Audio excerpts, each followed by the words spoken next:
ہر قسم کے روحانی جسمانی مسائل اور وظائف کے لیے پیر اقبال قریشی چینل کو سبسکرائب کریں۔ پیر اقبال قریشی ایسا انسان جس سے شیطان بھاگتا تھا۔ اور ایک بات آخری کرتا ہوں، لمبے قصے ہیں ان کے۔ ایک واقعہ ہے عدل کا۔ آپ رات کو گشت کر رہے تھے تو ایک بندہ ملا۔ آپ نے کہا کون ہو؟ کہا جی ہم قافلہ آیا ہے، یہاں سے گزرنا ہے، اس نے شام جا رہا ہے، آپ جو ہے نا ہمارے قافلے میں روٹی نہیں ہے، کھانا نہیں ہے، بڑی غربت آ گئی ہے، فاقہ آ گیا ہے۔ آپ نے کہا اوہو تم کس کو ملنا ہے؟ کہا میں امیر المومنین کو ملنا تھا، پتہ نہیں رات کو آدھی کہاں ملیں گے، وہ تو بادشاہ ہیں، تو مجھے کوئی ان کا گھر بتا دے۔ کہا گھر چھوڑو۔ کہا تم کون ہو؟ تم چوکیدار ہو یہاں کے مدینے کے؟ کہا میں چوکیدار ہوں۔ کسی کو کیا پتا یہ بھیس بدل کے پھرنے والا وقت کا امیر المومنین ہے۔ ایسے مدینے کی ریاست نہیں بنتی منہ سے کہنے سے۔ مدینے کی ریاست میں چوکیداری بھی کرنی پڑتی ہے، چور نہیں بنتے، چوکیدار یا چور بنے ہوئے ہیں، ہے یا نہیں؟ اب آپ دیکھیے کہ وہاں امیر المومنین چوکیدار تھا۔ اس نے کہا جاؤ مجھے بتاؤ قافلہ کدھر ہے؟ کہا سرف کے مقام پر ہے۔ کہا میں امیر المومنین سے بات کر کے آتا ہوں، میں نوکر ہوں، میں چوکیدار ہوں مدینے کا۔ وہ چلا گیا۔ آپ نے جا کے دستک دی، عبد الرحمن بن عوف صحابی کے دروازے پہ وزیر خوراک تھے۔ کہا چلو میرے ساتھ، قافلہ آیا ہے، غربت میں ہے، اسے خوراک پہنچائیں۔ وہ اٹھے، صحابی عشرہ مبشرہ اٹھتے ہیں۔ عمر اپنے غلام قمبر کو ساتھ لیتے ہیں اور وہاں سے آٹا، دالیں، گھی، پانی، چربی، دیگر چیزیں گٹھی کرتے ہیں۔ عمر کہتے ہیں اپنے نوکر سے میرے کندھے پہ اٹھا دو۔ البدایہ کے اندر ابن کثیر لکھتے ہیں کائنات ایسا فرد نہیں دکھا سکتی۔ آج نام لینے والے تو بہت ہیں۔ اس نے نوکر نے کہا حضرت اللہ کا واسطہ ہے، میں نوکر ہوں، میں غلام ہوں، مجھے کندھے پہ اٹھانے دیں۔ آپ نے فرمایا قیامت کا دن ہوگا، کیا تو میرا وزن اٹھا لے گا؟ آج مجھے اپنا وزن اٹھانے دے، کل رسول اللہ کے سامنے میں سرخرو رہوں گا۔ میں نے قسم کھائی تھی میں حضور کے رستے سے ہٹوں گا نہیں، اسی رستے پہ رہوں گا۔ آپ کے نوکر نے آپ کے کندھے پہ وہ وزن اٹھایا، آپ یوں جھک کے چل رہے تھے، سیدھا چلا نہیں جاتا تھا، اور وہ رو رہا تھا کہ امیر المومنین آپ تو بادشاہ وقت ہیں لیکن آپ وزن اٹھا رہے ہیں۔ وہ ساتھ چل رہا تھا۔ یہ قافلے کے پاس پہنچے، قافلے میں ساروں کو بٹھایا، آپ نے سالن بنایا اور آگ کو پھونکنا شروع کیا۔ عبد الرحمن بن عوف کہتے ہیں کہ میں حیران تھا امیر المومنین کس طرح آگ جلا رہے تھے۔ داڑھی سیاہ ہو چکی تھی مزید دھوئیں سے، اور چہرہ سیاہ ہو چکا تھا۔ سالن بنایا، قافلے والوں سے کہا بٹھاؤ سب کو۔ قافلے والوں کو بٹھا دیا گیا۔ آپ نے جا کر سالن ان کے سامنے رکھا، روٹیاں رکھی، قافلے والے کھانا کھانے لگے۔ امیر المومنین اٹھے، دسترخوان کی طرف چلے اور ساروں کو دیکھنے لگے۔ ایک آدمی کو دیکھا، وہ چادر لپیٹے ہوا تھا سردی کی وجہ سے اور الٹے ہاتھ سے کھانا کھا رہا تھا۔ آپ اس کے پاس گئے، اس کے کندھے پہ ہاتھ رکھا۔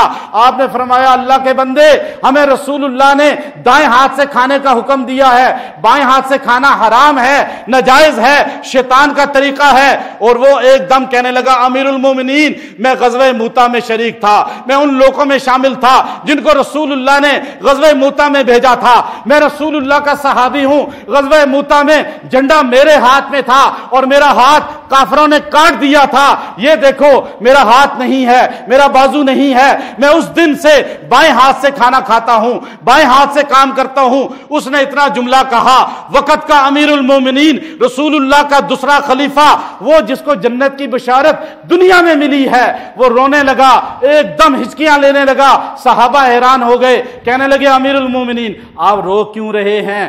آپ کیوں افسردہ ہیں؟ آپ کیوں پریشان ہیں؟ آپ نے فرمایا میں رسول اللہ کو قیامت کے دن کیا جواب دوں گا؟ اگر حضور نے پوچھ لیا میرا صحابی زندہ تھا، ہاتھ اس کا کٹ گیا تھا، وہ روٹی کیسے کھاتا تھا، وہ کپڑے کیسے دھوتا تھا، وہ کپڑے کیسے پہنتا تھا، وہ گھر کے کام کیسے کرتا تھا، میں کس منہ سے حضور کے سامنے جاؤں گا؟ آج کے بعد اس کے ساتھ ایک نوکر ہمیشہ میرا رہے گا۔ ایسا ہے کوئی؟ ہم تو ان صحابہ کے غلام ہیں۔ اب آخری جب قبر میں فوت ہوئے، شہید ہوئے، تو جب شہید ہو گئے، یوں سر تھا بیٹے عبداللہ بن عمر کی گود پہ، تو کہا بیٹا نیچے لٹا دو۔ عبداللہ بن عمر سے کہا بیٹا یہ سر زمین پہ رکھ دو۔ کہا ابا جان آپ کا سر میں زمین پہ رکھ دوں؟ جس کو رسول اللہ نے اتنی دعائیں دی ہیں، مانگی ہیں آپ کے لیے؟ کہا نہیں، اگر میری نجات ہو گئی تو میں مٹی پہ سر کی وجہ سے مجھے کوئی فرق نہیں پڑے گا، اور اگر میری نجات نہ ہوئی تو یہ سر گود میں ہو یا جتنے بڑے تمغوں میں ہو پھر کیا فائدہ؟ قبر کو کبا بنا دیں، اوپر پتہ نہیں کیا کیا لگا دیں، سنگ مرمر لگا دیں، اوپر آپ چاہے سونے چاندی کے چیزیں رکھ دیں، اندر ہی جنت نہیں ہے تو کیا فائدہ؟ اعمال ہونے چاہیے نا اصل، پھر تو کچی قبر ہے، ختم بھی ہو جائے بندہ تو گیا جنت میں، اصل اعمال ہے۔ سکھایا ہمیں، کہا نہیں نہیں نیچے رکھو۔ جب نیچے رکھا تو کہا جاؤ پہلے سیدہ عائشہ کے دروازے پہ جا کر کہنا عمر نے بھیجا ہے، امیر المومنین نہ کہنا، میں اب امیر نہیں ہوں، میں عمر ہوں، بس ایک انسان ہوں، اور کہنا حضور کے پہلو میں ابو بکر ہیں آپ کے والد، آپ ان کے پہلو میں عمر کو جگہ دے دیں۔ جب یہ گئی دستک دی، سیدہ عائشہ کو باہر سے آواز دی، سیدہ عائشہ رو رہی تھی بیٹھی، ایک دم افسردگی میں کہنے لگی جاؤ عمر سے کہہ دو یہ جگہ رسول اللہ نے عمر کے لیے خود رکھی تھی، خود رکھی تھی، اور مجھے یقین تھا کہ عمر ہی یہاں دفن ہوگا، ورنہ رکھی تو میں نے اپنے لیے تھی، اجازت ہے میری طرف سے۔ جب آپ کو لایا گیا، قبر اتارا گیا حضور کے ساتھ، یاد رکھیں منہا خلقناکم وفیہا نعیدکم ومنہا نخرجکم تارۃ اخری، آپ مٹی ڈالتے ہیں نا قبر پہ، یہ سنت ہے، منہا خلقناکم وفیہا نعیدکم ومنہا نخرجکم تارۃ اخری، یہ لفظ پڑھ کے 3 مٹھی مٹی ڈالیں، سنت ادا ہو جائے گی۔ اس آیت کو سمجھیں، لمبی مفصل آیت ہے۔ اس آیت میں لکھا امام قرطبی نے کہ اس آیت سے پتہ چلا انسان کا جسم جس مٹی سے بنتا ہے، جس جگہ کی قبر وہیں بنتی ہے اس کی۔ اگر کسی کا لڑکانہ کی مٹی سے بنا، وہ لڑکانہ میں، کراچی کی مٹی سے بنا، دفن وہیں ہوگا۔ یورپ میں بنا، دفن یورپ میں ہوگا۔ لوگ وہاں سے ادھر آگے دفن ہو جاتے ہیں، چونکہ مٹی وہاں کی ہوتی ہے، فرشتے نے اس وقت لے کر، خمیر وہاں کا ہوتا ہے۔ اللہ نے روزے کی مٹی سے 4 جسم بنائے، کائنات میں سب سے عظیم جسم رسول اللہ کا ہے۔ یہ اہل سنت کا عقیدہ ہے یا نہیں؟ عرش سے بھی اعلیٰ حضور کا جسم ہے، کعبے سے بھی اعلیٰ حضور کا جسم ہے۔ یہ سنیوں کا عقیدہ ہے، یاد رکھیں۔ ہم سنی ہیں نا، یا آپ لوگ وہابی سمجھتے ہیں؟ سنی ہی سمجھتے ہیں نا۔ سنیوں کا عقیدہ کیا ہے کہ کائنات میں سب سے عظیم جسم کس کا ہے؟ عرش سے بھی اعلیٰ ہے، یہ ہمارا عقیدہ ہے۔ جس مٹی سے حضور کا جسم بنا وہ اعلیٰ ہے یا نہیں؟ حضور کا جسم مٹی سے بنا یا کسی اور چیز سے؟ مٹی سے ہی بنا نا۔ اس مٹی سے 3 جسم اور بنے ہیں، قرآن کہتا ہے منہا خلقناکم، ابو بکر، عمر، عیسیٰ علیہ السلام، یہ تینوں کی قبریں وہیں ہوں گی۔ حضور کی جس مٹی سے جو ابو بکر عمر کو برا کہے گا وہ رسول اللہ کا گستاخ ہے، یاد رکھیں۔